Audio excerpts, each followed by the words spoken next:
You're listening to the ArtStation Podcast. Hi, everyone. I'm Kevin Strike, and I'm here with Alex Beddoes. Hey, everyone. So this episode is brought to you by ArtStation Learning. So ArtStation Learning is the part of our platform on ArtStation that has a lot of tutorials and training videos that we hope are very helpful for everybody. Designed for artists, given by artists at all different types of levels. Actually, Alex, you're quite involved in ArtStation Learning, heading up that. You're also an artist. So why is ArtStation Learning important? Why is it good? Why should I be interested as an artist? Yeah, purely from the artistic point of view, and talking only as an artist, I really love the platform just because the content's so curated. It's got very specific goals per piece of content, and also allows me, even though I specialize in environment art, to browse and learn about stuff like concept art and thumbnail design, stuff that I'm interested in outside of my usual scope, which is very helpful for me. It allows me to just grow as an artist passively, and it's part of the Plus package, which I think every artist needs to help develop themselves. So it's just a perfect little thing wrapped up in the whole Plus subscription service. Mm-hmm. Yeah, that's what it's kind of trying to be helpful to the in areas that you might already know about and you want to get a little bit more advanced. But also, if you're just curious about some other parts of the industry, then there'll be something there to explore as well. So check that out on ArtStation. If you have a Plus or Pro subscription, you have access to the library. Yeah, just also a reminder, please subscribe to this podcast wherever you listen to podcasts, either on YouTube, on iTunes, Spotify, or so on, and leave us a rating, leave us a review. They are all really helpful. All right, so this episode, we talked to Ivan Šantić. Yeah, I've been really excited to talk to Ivan. He is a very interesting person. He's done a lot. He's very experienced. He's been a designer for most of his career, but in multiple fields. He's looked at UI design, motion graphics, industrial, concept. And having that sort of plethora of knowledge has allowed him to found the Mother platform. It's kind of like a platform for him to express his designs and show his designs to the world and market himself. And that's actually the bit which I love. His artwork is kind of synonymous with himself. Like if you see a piece of art on ArtStation, before I even click it, I know it's one of Ivan's pieces. And he has like a design language that I love. So I've been really looking forward to talking to Ivan about this. Yeah, it was a really fun conversation, and he goes into a lot of detail. He's very well spoken about everything. Also, what was cool is at one point in the interview, I remember we were talking about Blender with him. He's one of the early adopters of Blender. And so he was able to give us his perspective on Blender, the early days, and what's happened to get it to where we're at today. What's it like today? Why is it so popular? Those kind of things. It's really fun conversation. We'll get right into it. So yeah, everyone, hope you enjoy the conversation. Hi, Ivan. It's great to have you on the call. Hi, guys. Thank you for having me. I also want to say thank you to you. You uploaded your first ArtStation in April of 2014, and we launched ArtStation in 2014. So we owe a big round of thanks to you and those others that joined at that time, because without you guys and helping to spread the word about ArtStation and come on, we wouldn't be where we were today. So thank you so much for that. Oh, thank you, because at the time, CG Hub was already dead, but I never really found myself there. And the launch of ArtStation, a new opportunity was born also for me, and I immediately noticed there's something great happening on Horizon, because ArtStation was from the very beginning listening to the feedback. So I was also able to contribute in some sense, maybe icon designs or similar. Yeah. Yeah, exactly.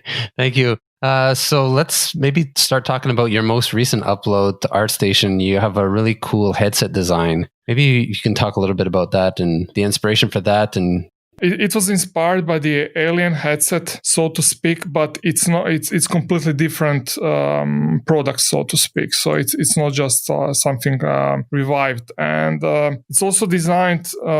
Because the original name of the headset is Rakal, and this is called the Rascal. So I only changed one character in the word, but I'm now looking at completely new product, so to speak. Even though this headset was also used in Star Wars, so it's kind of part of the history in terms of props. So I wanted to do something kind of trying to make it epic, let's say, for the future. But this future actually never happened until now, because this company is now dead. It's actually bought by another company. So the story behind the original company is like interesting almost as the Alien movie itself. So yeah, I was also like, I was actually reading that after the project was done. So yeah, but I had some sort of hunch what I wanted to do and how to implement it, because I have like a wide interest in the military, tactical, cutting edge designs. So yeah, but I didn't want to do a weapon because the weapons are not that easy, but it's kind of, I don't know, like it's almost like you're getting lazy. So I want to do something completely different. And because it's way harder to impress people with something like more ordinary, like a headset. But for me, it was actually exciting, like almost like the shotgun design I did like some time ago. So just on that though, like with your stuff, I mean, I think anyone comes to your portfolio and they recognize your work, they recognize the design language. And that's something I'm quite interested in from your point of view. Like, did it just sort of happen accidentally? From very, like day one, your hard surface stuff all has a particular look and it's distinctly yours. How did you like sort of cultivate that design language? Was that intentional? How did that come across? Yeah, I think that's right question, because it was like, I'm like in my 40s now. So for me, it was like actually a long journey. And before I started doing 3D, actually, I was also working as a graphic designer in an agency. And even before that, I finished like, I have BA in history as well. So yeah, like I switched through multiple professions, but I was kind of dealing with design from the early time, but I didn't know that was design, because like 20 years ago, like design as a word wasn't really spoken that much. It was reserved for the furniture and things like this. So today it's completely opposite. Today everyone is the designer. So, but it's not like it's not about that people learn how to design. It's actually technology is now allowing everyone to do the design. But still, I think what makes me different than anyone else is actually something kind of simple. And it's like a bit of culture, let's say, and taste, most of it.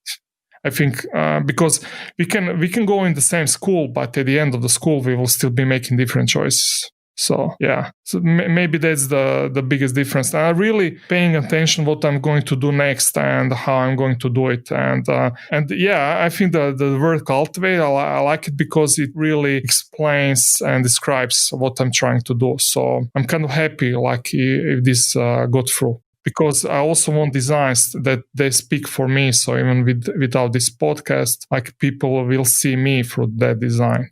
But with that being said, is it because with your designs, the reason I think they're so distinct is that you see the grounding in reality. Most of them, you see the logic behind them. You see the real world application of how these designs are made, but they still have your stamp on them. Like you've got your way you do a bevel, your way you weld two shapes together. Is this something that you're like conscious of while you're creating it, or do you have to like plan it in advance? I mean, repetition definitely helps, but it's like yes and no, like to that, because I will say yes to no, because I mean, there is also like a lot of these things are also happening in our subconscious. So with repetition, we are kind of working subconsciously through the process without thinking which button to click. But we kind of deep in ourselves like know what to do. The problem is like when you don't know who you are and what you want to do, then you have a problem, because you will not be able to create something new which will be great. I mean, there are also some other patterns you can pick up to make this possible.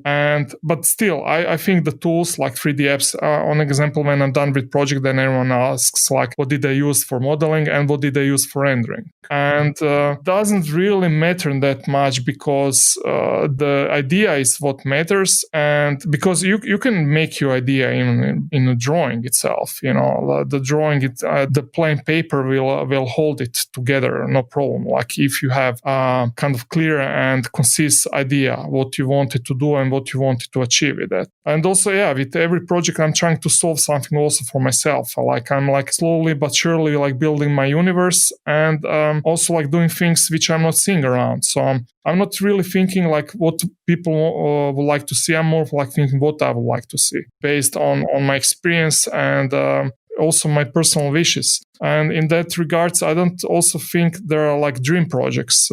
It's like the dream project is what you make out of it. And the inspiration can come from the cheapest things on the internet. It's not that likely that I'll be looking at the latest like Ferraris, Lamborghinis, and etc. in terms of that. Like I can look at the most simple manufacturing process of some switch or button.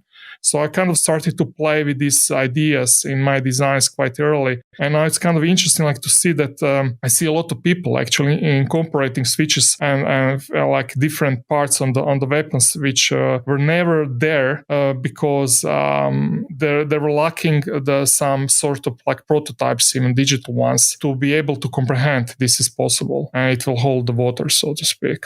It's actually quite funny you mentioned the 2D side of stuff, like your design should be able to hold up as a drawing as well, because that's what you do with quite a lot of your stuff. You'd have your like 3D renders, but you also have like a Linework illustration, not illustration, but like an orthographic shot of it too.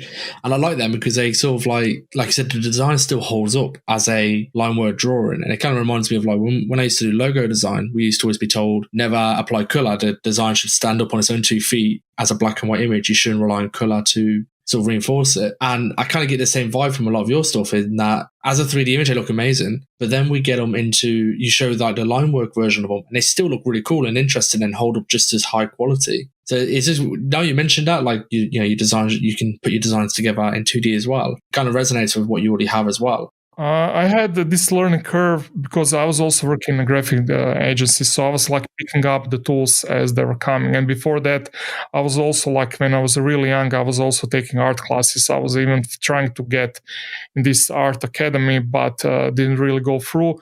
But I didn't really care that much, and then I went for something completely opposite and different, and that was like history, which I actually really like now because at start I also like because I was freelancing also at that time as designer, but I was just starting in design. I didn't really know like am I going to pursue this career or not. So when I finished like history, then I went for the Hyper Island, which is school in Sweden, which I finished a couple of years. And then after that, I was like in London working at native design.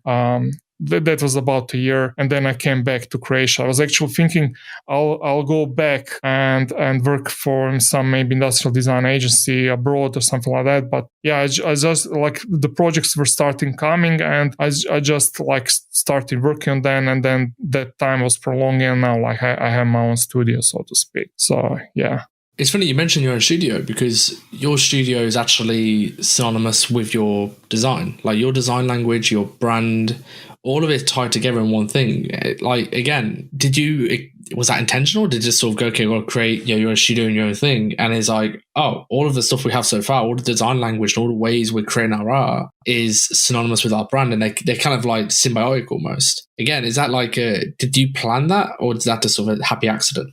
I mean, it's both. I mean, it also describes a little bit of internet history because at the time, like when I go to the internet, like even with the first modem, like everyone was anonymous. So you had to have some sort of identity, at least a nickname, something to reverb something you wanted to express. Even though like the mother wasn't my online identity at the time, like I took it early as soon for the studio name. But I wanted to have something kind of universal because someone can say it was inspired by the Alien movie, on example by Nostromo, the main ship computer. In this movie, particularly I like the idea that this computer, which is completely artificial, had this kind of human quality, so to speak. So everyone was kind of talking to it like it's their own mother, so to speak, especially in spite of danger. So that was quite amazing like experience.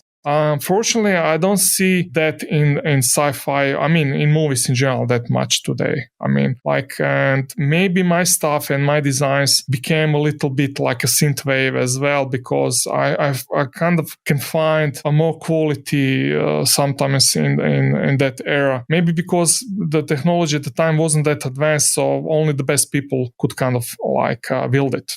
So yeah, and today like everyone is creator, which is not a bad thing, but like we get a lot of noise in the communication channel. So yeah, also like my purpose is kind of to purify it, and also like not just for myself, but also for maybe for brand, say even corporations. I was kind of astounded a couple of weeks ago when I found EOTech like following me, and like I didn't even know that how they can know that I'm working currently on the weapon side for another company, which is a startup. So yeah, yeah, I mean, it's interesting in any case.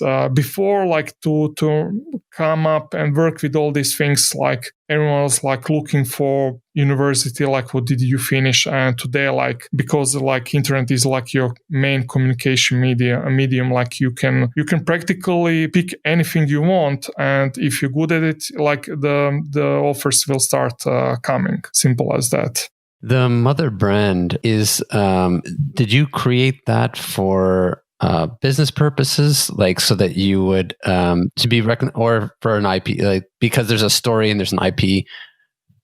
I mean, the company is also my life. So like you can look at my company as like, how you say this, like a performance artist, you know, like it's a business, but it's also art, so to speak. My art is actually industrial design. So it doesn't have to have like a purpose, but it still does. So it can be applied, but it's not the main idea is not like, doesn't have to be applied because I really like industrial design in general.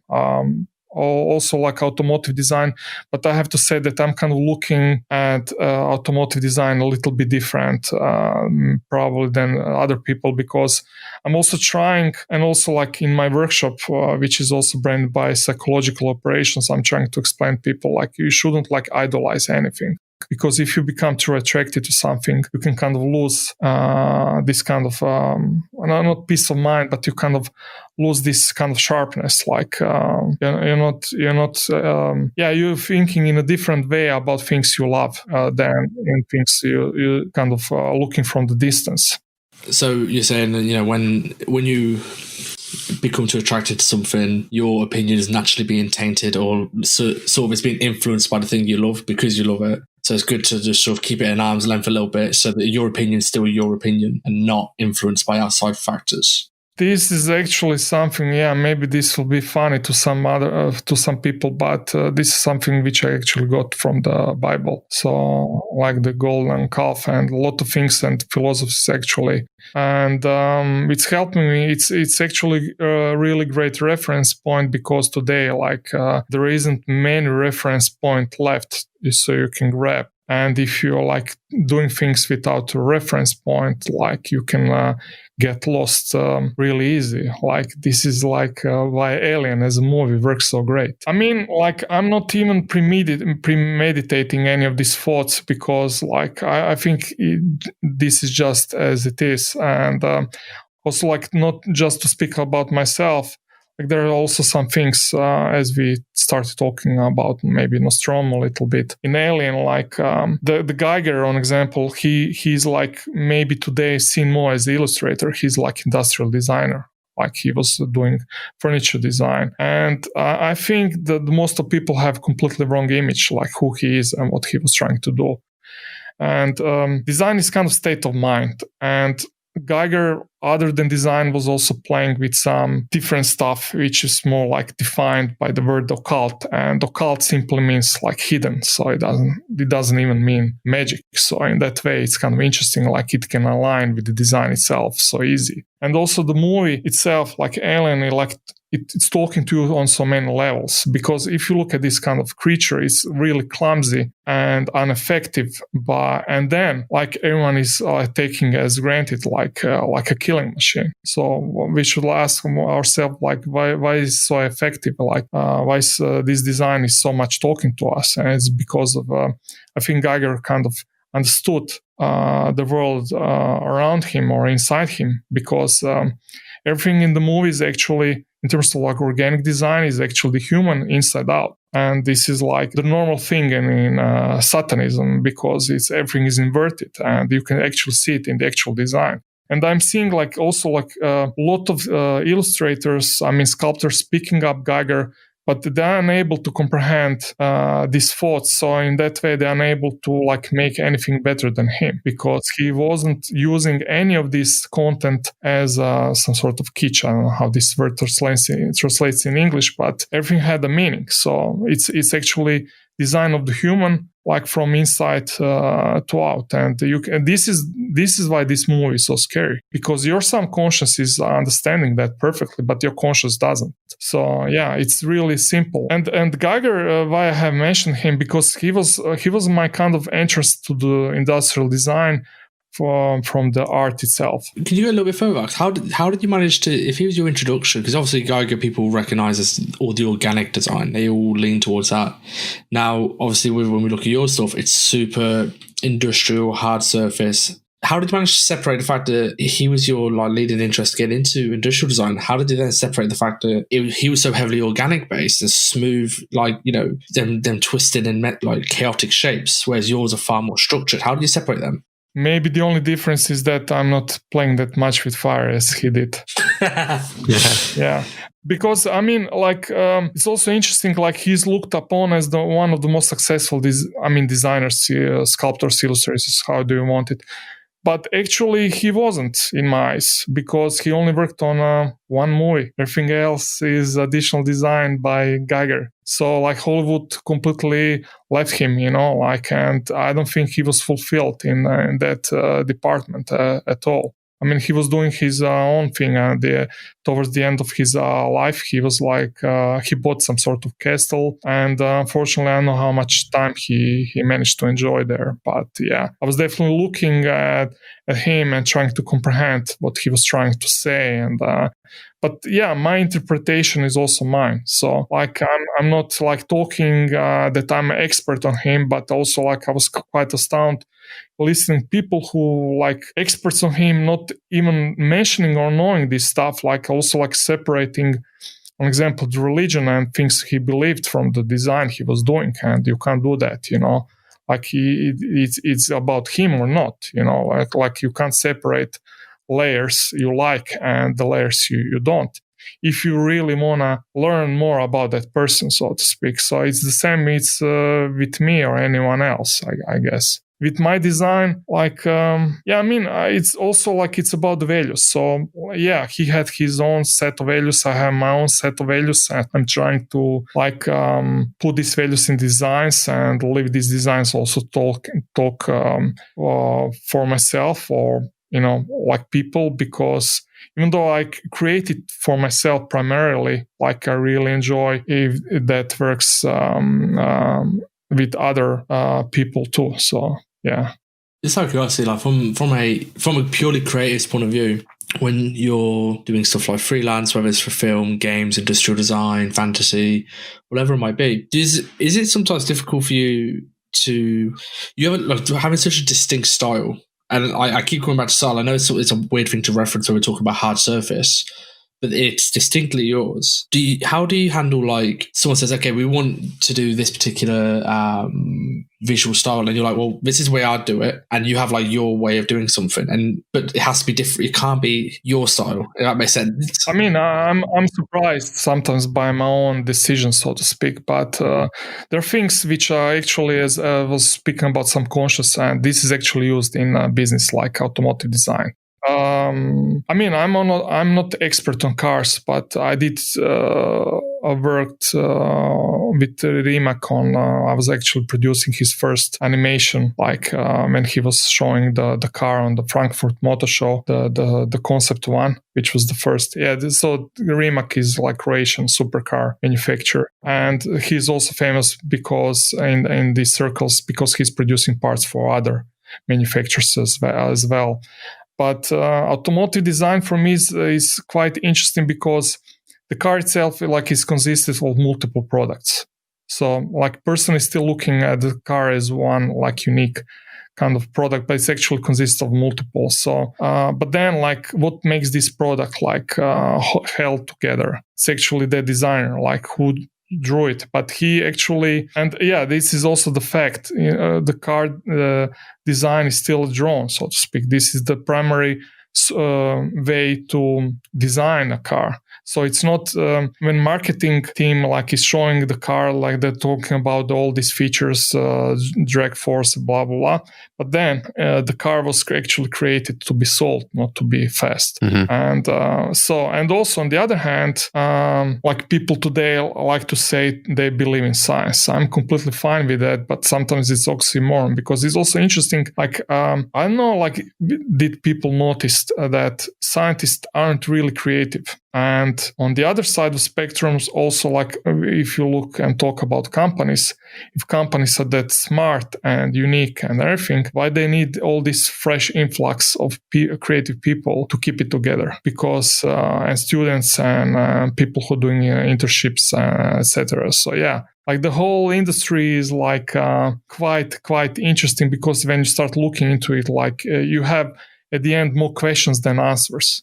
So yeah, this is why I'm like sometimes I want to be kind of alone at some moments to do some things for myself, and on other moments like I'm working for real life clients, and not just based on my own briefs, because this is also like a reference point for me, like to keep it like real, let's say. Are there companies that you particularly admire that are doing a great job of design that you look to for inspiration, but also like respect? Design, I know, like design actually, like on example, when I was talking about that I finished like history, I thought at first it didn't have any relationship with the design now, but actually it's not, because design language is like also based on symbols, and all the symbols in history were more or less connected to the religion itself. So yeah, and nowadays, like you see companies like Apple, like Apple for me was always about forbidden fruit. It was never about what they said about themselves. So as much I like the company, I'm not buying in that like PR they're sending my way, because I think like I have my own voice, I have my own mind, and like we should all use it. And that way, like this is like I'm also weaponizing myself to be creative as well, because in understanding that I can also understand and create my own destiny.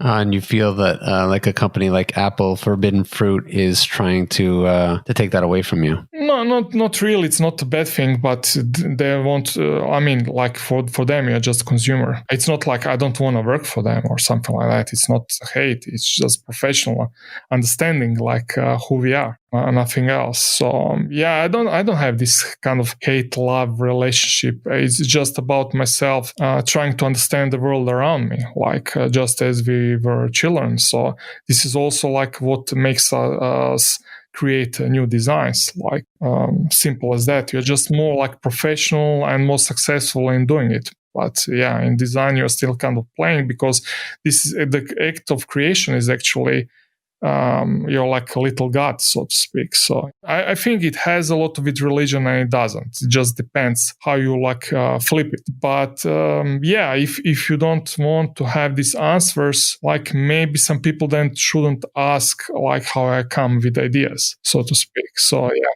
I'm really interested like to know how I come up with ideas or not, because it's original at one point and it's completely not. So really depends. But I think it's design is like based on set of values, and you can actually see in the movie, like you can see the problems they had on the set. If someone was like they had a strike, or I can see all these problems in design. It's not a problem. And there's also some other problems which are happening by nature itself, because the most creative companies, I think they're small. So in my opinion, like Apple design was kind of small, how they were like working. I mean, I was never there. So, I mean, like everyone should do their own research on top of that, but I'm kind of relying on my eyes and what I see. And yeah, basically, I don't believe in design by committee. Like you have to have some really strong lead and person with all these values and understanding, education and everything. So if everything clicks together, like that person is able to come up with these great products as well. I was just going to say, just more out of for personal curiosity, but just as we're talking about companies and design, and one example that comes to my mind most recently is the Cybertruck, which is a design that's completely came out of nowhere. What are your thoughts on that design? This is a good example, because someone will say this design was designed by sort of kind of more scientist, by engineer, not. I said scientists because scientists are people who are kind of at least looked upon as some sort of empirical and pragmatical. But for some reason, things are still not created by these people at all. So science is pretty boring from my point of view. But I'm also a bad scientist. So yeah, we can flip it that way as well.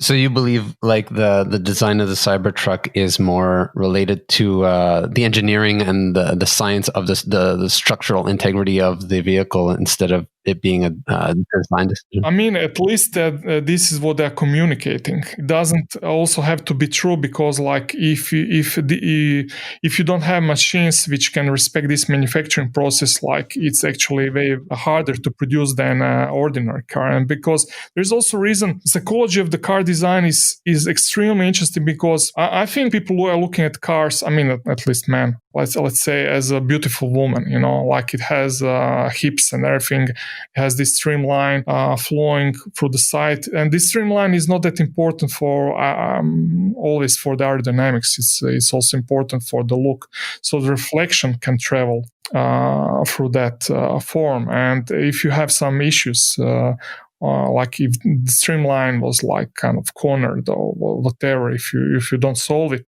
First of all, like products are not unnatural. They don't exist in nature, and our brains are not supposed to compute these things. So actually, our brain is actually hijacked to process it and then buy it as a product. So buying a car is an emotional decision. It's not a practical one. I mean, even though the car is the second thing you'll buy after you buy a house or something like that. Like so, yeah. All that psychology of that. I'm not negative about it. I just find it like extremely interesting. I think it's just something to appreciate with it. I mean, okay, so for me, my point of view, like, I'm not the biggest fan of the Tesla truck. I'm like, whatever, it's not my cup of tea. However, I think it's like probably one of the most original creative designs for a long time, simply because it is so far removed from the norm. Like you look, like you said, most cars, they got flowing lines, they're smooth. This truck was so different to the norm. That's like, and like I said, most people think it's a very scientific way of designing. It's almost not. It's almost pure originality in terms of just they're ignoring all the social norms, all the norms of the automotive industry, just to create this original thing. And love it or hate it, like I said, I'm not the biggest fan of it visually, but I can appreciate it from a sense of an artist was given free rein. They were told, don't worry about the social norms, don't worry about what everyone else is doing, just design something. And they have obviously all the prerequisites for the functionality. But that's something I found with that Tesla truck. I was like, this is really original. This is really creative. I know most people are like, oh, he's just took a box and cut some edges off it and that's it. And it's like, no, it's a lot more than that. All the social pressure for a company to do something like that, I was really impressed by. And I don't know what you think about that. Yeah, I completely agree. I find this design way more exciting than what was before. I was actually, this is why I never even tried to be automotive designer, because like they all kind of think alike in a way, and they're all into Porsches. So when I kind of started talking to them, I always thought they're kind of into Mercedes. I was so naive, but later I found out it's all about maybe Porsche and some other luxury brands on top. But you're kind of buying what you kind of miss in your life, which is not a bad thing, like I'm trying with every brand, I'm trying to understand it, and like I'm also trying, if I'm going to do some design in that department, like I'm definitely going to try some ideas on my own. Like my I don't see myself like doing things in terms of like variation on top of design before. But I mean, I can do that as well, but it's not something I will like the most. I don't find, even though I was talking about reflection, I think that was I was explaining the method. It's not something I necessarily need to see in the car. So because I expect from the car, like I'm more utilitarian. So like I'm more like about military industrial complex than consumer market. So yeah, and also like this, I'm also trying to show that in my design, and that way I can kind of have easy time like looking at that car than something else. Also, like cars are sometimes like animals. You have different animals, and people love different animals because they have different characters. So there is a car for everyone in that way. So, but still, it's way less boring with that car in the market than anything else. That's quite perfect. And I was thinking of like the animals, and I'm just sorry, I was piecing together like car. What animal would this car be? No, okay, I can give some examples on top of that. Like you can see the fins, the positions of the cabin in some cars, like actually like in the animals, and even you have designers like mentioning it. Because, like as I said before, like your brain is modulated to consume nature, not products. So in that way, making a product which reverbs with that, like you can actually buy it. So if you're more like, if you're looking for some fun, or if you're kind of maybe, I don't know, like a woman, maybe you'll go with some more like oblong lines. And if you are like a man, and maybe you like to have something more kind of rugged, or some maybe mix in between or whatever. Like an example with Porsche is the most similar thing with toy cars in my eyes. And I see a lot of people buying them when they come in that age, when they want to be young again, so to say. Oh, right, yeah. Is that a midlife crisis? This car is not that big. It's not really solving anything better than some other brands, so to speak. But it's amazing in that department, like what is standing for. I mean, I never drove one, so I won't say like I know how it drives. I don't. But these are my assumptions, and I kind of seeing the patterns. Seeing the patterns. This is my job, because like this comes in a brief, and if you, with a good brief, like you can come up with a great design. So it's almost possible to make a mistake if you are on the line or right track from the get-go. You mentioned patterns. Now, this is a very personal question for me. It's just something I wanted to ask you. You've been using Blender for a long time. Mm-hmm. This is like a complete like U-turn. But you said you mentioned notice patterns. Now, I don't know if you noticed, like with Blender, when 2.8 came around, suddenly a lot of the 3D creative industry started taking it more seriously. I know I'm from the games industry, and the games industry, when 2.8 came around, suddenly started taking Blender way more seriously. Now, you were using it way before then, so you're like one of the better people to ask, because you were using it before it was popular, so to speak. Did you notice when you were using it, when 2.8 came around, did you notice the jump in popularity? And like, I've still been puzzling away why it jumped in popularity, because the only thing I saw that made me think that it would jump in popularity was the UI was overhauled a little bit. That was the main thing I noticed. I was like, the UI is a little bit nicer to use. But I don't feel like a reason for a whole industry suddenly taking it seriously as a 3D modeling package. So from your experience, why do you think Blender blew up with 2.8? Maybe because they were trying to do things differently, and also even though I didn't know that at the time I picked it up from the version 2.5. I immediately could see that for me that was a new XSI. I was never using XSI, but I really admired the user interface. I kind of tried to learn it, and then all of a sudden it was that. So was never my thing, because I can't work in the software which doesn't have a dark theme. So I mean, and now with ultra-wide monitor, like if I have everything kind of white, like it's I'm going to get sunburned. So I don't really have much choice left. But yeah, I picked it up from 2.5, and for me, like even though the jump from 2.5 to 2.7 was kind of I say, it was more like a progress, and then another redesign was like 2.8. Like the biggest redesign was actually from 2.4 to 2.5. So that was the whole groundwork was already there.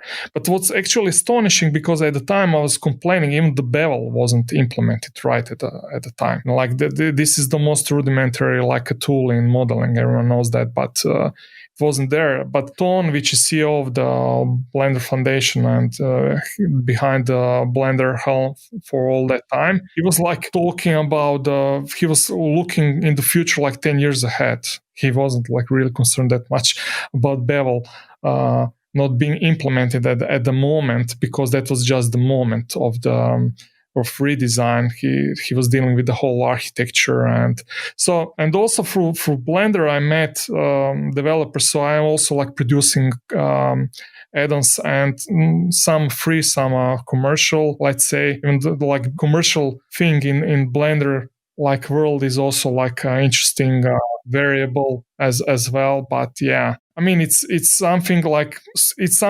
I'll use the word sustainable. So because I'm losing a lot of time like to support it, to maintain it, to come up with new features. So it's something like, but on the other hand, like 90% of add-ons like I did with Dyer in 3D, because yeah, this is also interesting. He doesn't want to be called by his name, only by his nickname. So another interesting aspect of the whole Blender community, so to speak. Yeah.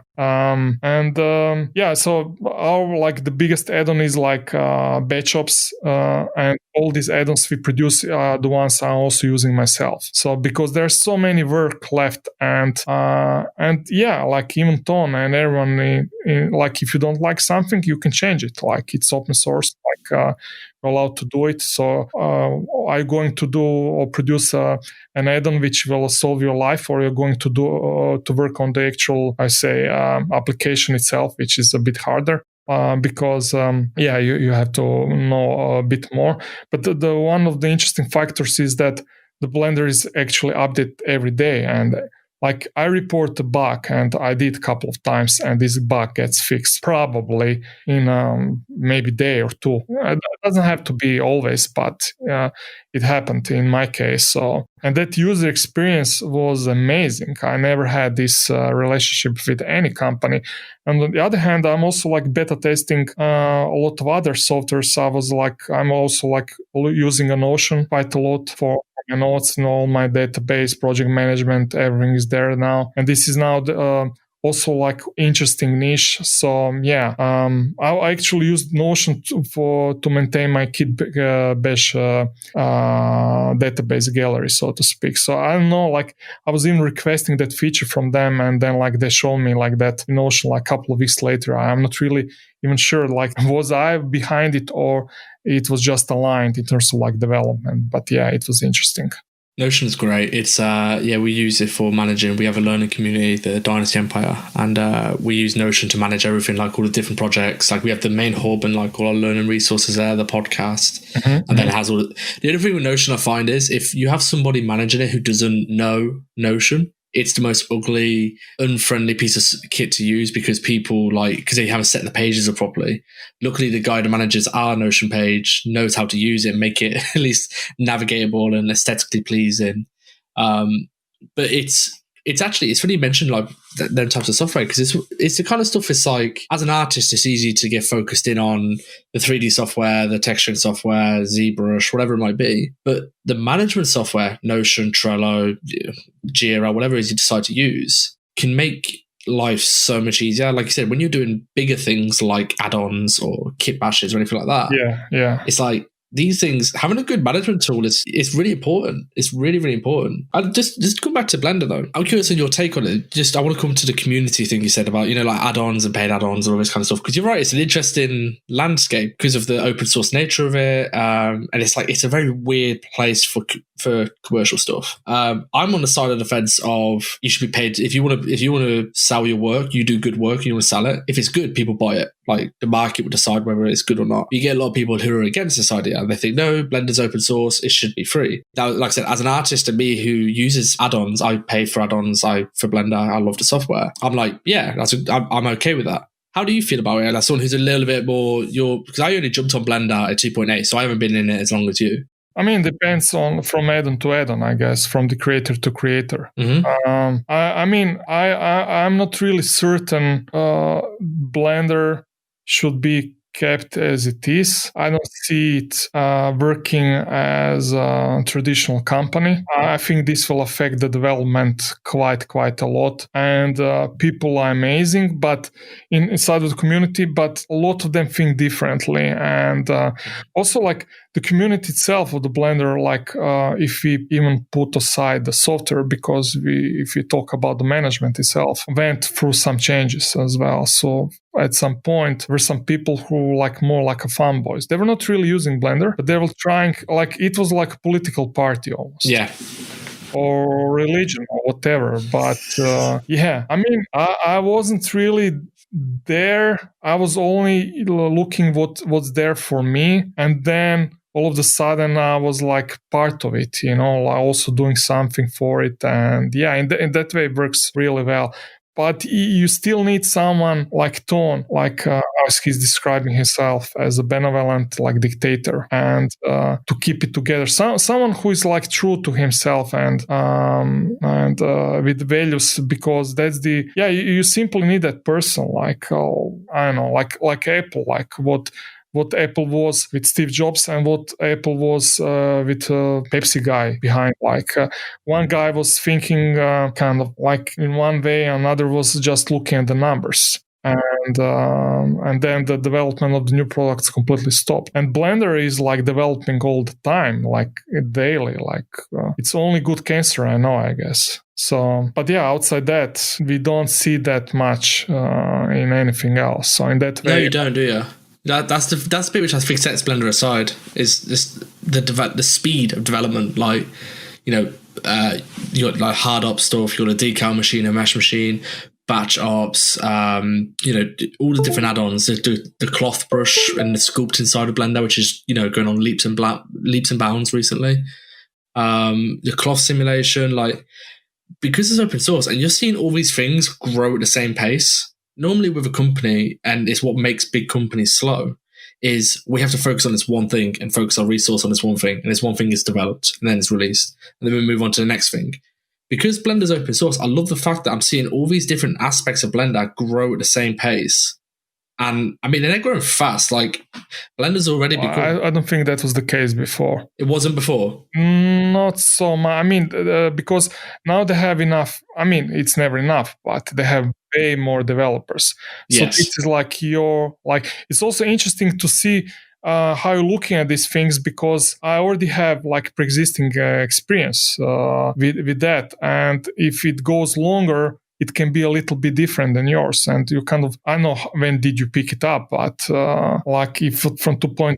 It's 2.8, it's middle of last year I picked it up. Yeah, okay. So you are now getting all the fruits, of labor for all these years, and which is actually awesome, because I was just looking for that moment for everyone to jump in, because I was in that way, I was expecting because we need all these tools. I'll be using all these tools. I'm also working on some new tools myself. So I mean, also you have mentioned hard ops. I'm a friend with Jerry Perkins, and also contribute some ideas to him. It's the hard ops actually to my knowledge, the most sold and spread add-on of them all. I think it probably is. Modeling, but overall, so it's amazing. So even though like I have to admit, like I'm lately more relying on CAD software, because this thing Fusion 360 Fusion, Moment of Inspiration, Moi3D, which is actually another amazing developer. Like I think he was working on Rhino before, I'm not really sure, but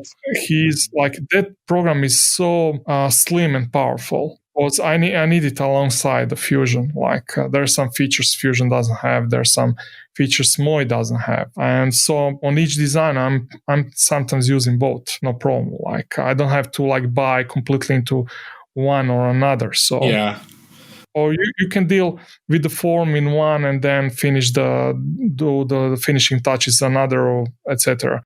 For rendering now, like I'm mainly using Keyshot. Before that, I was like heavy user of ZBrush. I even got like 2013. I got a Top Pro, like it's some sort of like forum award. Like if you I know what you're talking about, the ZBrush, the Pixelogic forums. The thing, like there's some interesting story behind it. I would like to say it's not about me being in the Top Pro, it's about how I got there, because everyone was doing creature design at the time. Only a couple of guys were doing hard surface design. So I immediately identified that and I tried to do something. It was this Android baby, and then like recently because doing a baby, especially Android design, was a bit weird at the time. I don't know even myself why I did it. I mean, I want to do something different for sure. And now, like, this is the thing on the internet, like thanks to the Death Stranding game. So it's a bit weird, like, to see how the trends things are changing. I don't think Kojima was following the trend though, but this is the trend now for sure. Well, it's almost a cliche at that point, like just from a sense of, so if you like the Dead Space games, they have like the necromorph babies, and like they use a lot of imagery where they use a children's nursery for the horror. It's kind of like, it's the ultimate representation of like innocence. So anything, this kind of twisted version of that is like, it's automatically disturbing. Doesn't matter who's looking at it. Like, you know, you show an alien to some people, depending on their emotional place, they'll either be scared of it, they won't be scared of it, or that, you know, but a baby where you've taken and done something with it, like mechanical design, biomechanical, alien, zombie, it automatically it would always invoke a response from somebody. It doesn't matter who you are. You can show that to a child and they know it's unsettling and odd. So I think I suppose cliche is the wrong word, but it's like, it's the ultimate, like I said, it's the ultimate representation of innocence. So it's the really easy place to go to. If you really want to provoke a response, using children is the ultimate way of doing it, I guess. Yeah, you're definitely talking about strong feelings, and you definitely need a strong emotional response for people to get connected to it. And if it's something as previously said, if you're selling a product, like, you need this relationship for sure. I mean, it's interesting to have games as a product, because like games are also like it's something entertaining. It's not like you are buying to be entertained. It's not just like something even physical. Like you're buying an experience, so to speak. At least this is how I'm looking at it.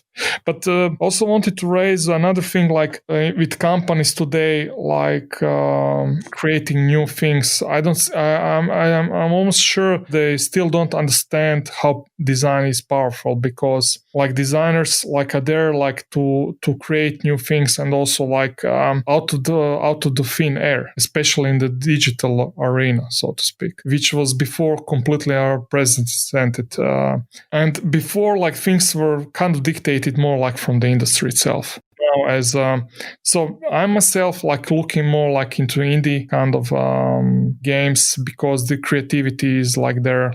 Like there's kind of more innovation, and the main parts of industry are kind of still focused on the first-person shooters. Yeah, they want that guarantee. Everyone wants that guaranteed return on investment, and it's like the industry is very focused on ROI, unfortunately. In that way, Kojima is different, yeah. Yeah, he for me, I think I get what I'm a huge Kojima fan. I've been a Kojima fan since I got into gaming in the 90s. Like, I think for me, that game, Mr. Mark, something that I think has probably done a better job of what he was trying to do is something like The Last of Us. Well, The Last of Us 2. It's against the norms. It's gone against the usual tropes within gaming, you know, where the protagonist is actually the bad guy. Like, almost like the Heisenberg in Breaking Bad. Like, Heisenberg through the whole of the Breaking Bad series is the bad guy. Like, if you take him out of the equation, like, you look at him objectively of what he's doing, he is a bad guy. Yeah, the reason our series is so great is because we root for the bad guy. Same for the Joker in The Dark Knight. Like, they crafted this story which goes against usual tropes, and I think like The Last of Us did that really well. I get what Kojima was trying to do, where it's like, okay, I'm going against the usual tropes to tell this story, and I could appreciate that from an artistic point of view. I just don't think it landed. It kills me to say, like I said, I'm a huge Kojima fanboy, but as a game, I don't think it worked. As a story and as a piece of art, I think it's fantastic. I just think the gameplay didn't stick the landing as well as it could have. But that's me as a game man. Like, I've got 20 years of indoctrination into first-person shooters and usual gaming tropes, so I suppose that might play into that. Yeah, I mean, I can understand that angle as well, but it's also like kind of ironic, because he was saying that he didn't want to do, like, you're not going to shoot or kill anyone, but then the whole game is about death, you know, it's even in the title. So it's a bit like oxymoron almost, you know. I think it's also there's whenever we talk about death, like there's a movie, the Disney movie Coco.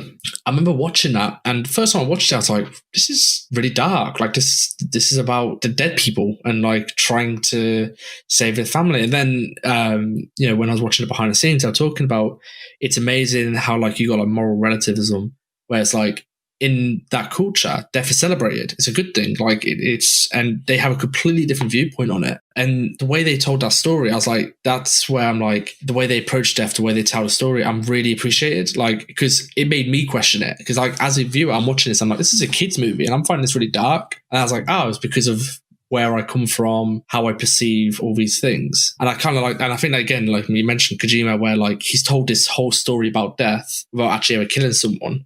Is a really odd. It's a very Kojima take on it. Anyway, it's a very Kojima-esque game. I mean, death is definitely like part of the consumerism, because products are not made to last long, at least not now, and they have to die eventually. And this is actually a good thing, because then you're buying new ones. So, so yeah, like the everything kind of evokes perfectly that thing, because I'm not, on the other hand, I'm not really aware that, I don't think designers are aware of that thing, because maybe they will be doing some things differently if they were. And also like the materials itself, like what's happening in them, like you can design which will last, like by the look itself, it wouldn't go out of trend, let's say, or fashion, whatever, but the materials will. Like you have this plastic rod, and eventually you have to like throw them away, because the plastic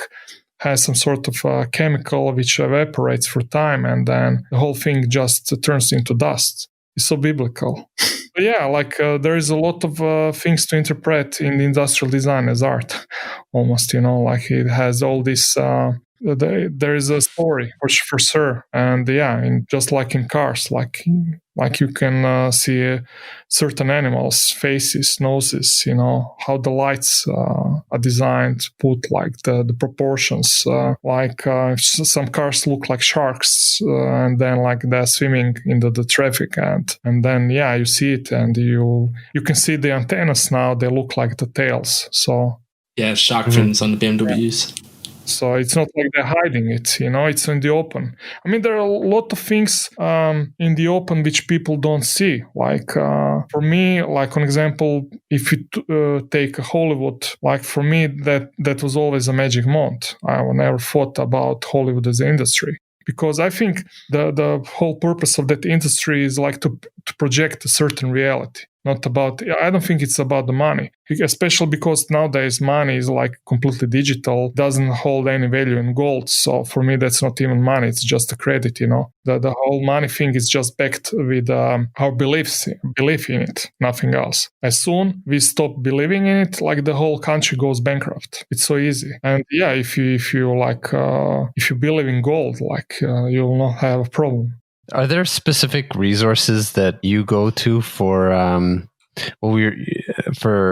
reference and that help you with your design that might be helpful for others to hear about? Yeah, like this will be funny. Like Wikipedia, dictionary. Like first I'm trying to understand the basics of something, if I don't. And sometimes not understanding the content can be also a good thing, because it can also mean that you don't have not having a pre-existing experience. It can also mean like you don't have any negative experience. So you can like have a fresh look on it and try to do something new. But if you are kind of idolizing the design a bit too much, maybe then you won't have a courage to change it for the better if this opportunity comes around. And on the other hand, like I don't think car industry was innovating because they didn't know how to do it. I think they didn't want to do it, because innovation is costly. So yeah, we all saw how it went with Apple doing this unibody design of the laptop, and now with cars. And also like what's changing the designs of the cars are not designers, it's actually technology itself, because it's relieving the whole package. It's making it slimmer, so you can be free with the shapes all around it. Unfortunately, what designers do in their free time and how they're like making cars, these cars all look like amazing, fast, and they have all these angles. But these things in real life are not that practical. You can't put that many passengers, like the engine is too big, and so on. So what's coming up next for you, Ivan? Oh yeah, that's a good question. Like at the moment, I'm working on the weapon site for the company, which I also created the visual identity website and everything else. But I'm like, my primary role is actually the actual design of the weapon site. Yeah, maybe after that, I'm going to do a controller, like a drone controller, something in that area. I'm still thinking about it. I'm not really sure. But whatever I'm going to create, it'll be probably in that arena of the things I'm already doing. So you have other things going on too that people can find on your website. You also have a mentorship program. Yeah, my mentorship program is called Psychological Operations, where I'm like talking more thoroughly about this processes which are happening in our head and how control them to create something on your own terms, and also something unique. And also it's also interesting because I'm never telling people what they should do, but I'm kind of trying to kind of show them some stuff and then like leave them like to do their own decisions. But for certain, I'm trying to make them aware of all these things around them, so they can like navigate that digital space way easier. And also like in the mentorships, because you're also learning through teaching others. It's not just a one-way process. I also noticed like it's really actually easy for people to learn the software. It's hard for them like to control it. And because when you come up with the idea, like this idea at the very beginning is quite strong, and then the whole concept starts to loosen, and you start to losing it. So only the people with mental who are kind of mentally more strong, persistent, and confident will kind of finish that project, and others will not. So yeah, there's an amazing number of projects never finished, but not so many of them finished. Yeah. So if people want to join that mentorship program, how did they do that? Yeah, they can just send me a message. So if like this has to be scheduled, so because it's like 2 times a week, it's for about 5 weeks, or if we don't decide anything differently. But also like it's also based on the people who are taking the project. So I will also make some things and customize it, because it's not about the form, it's about the result. And if someone has pre-existing experience, I'll probably take a different approach than with someone who doesn't. And also like some people maybe will still want to learn more about the softwares and how to bend some corners, and then something else. Yeah. Yeah, and finally, you did mention it a little bit, but you have a series of Blender add-ons that are either free or commercial use. Do people buy those off your website as well? At the moment, like it's BatchOps is like this is kind of Explorer outliner, which is doing like procedurally multiple things. Like you can see all the materials in the scene on the file. It's quite complex add-on because when you're working with environments and so on, like you would like to do like through one operation, remove, edit, delete, assign, maybe materials, slides, UV maps, you name it. It's really grabbing all these parameters of the models and then like putting in line, like you can see in Explorer or Outliner. So yeah, it's also it's also helping with if you have a lot of assets. And this add-on was actually used on one THX commercial. So yeah, it was quite interesting because it was based on they had a lot of assets to deal with it, and yeah. Mm-hmm. Yeah. Cool. So that's called batch ops for those maybe. Yeah, another military term. Yeah, it's great. So Ivan has his website, mother.com. That's moth3r.com. Also, lots of stuff on Ivan's ArtStation page, along with the blog that he updates quite often there as well. Thank you so much, Ivan, for coming on the call. This has been super cool. Yeah. Oh, thank you, guys. It was a pleasure for sure. See you on ArtStation.com, the global hub for creative professionals. You've been listening to the ArtStation podcast. Hit subscribe so that you don't miss an episode. And please leave a rating and review for the podcast. We promise we'll read them all. See you next time.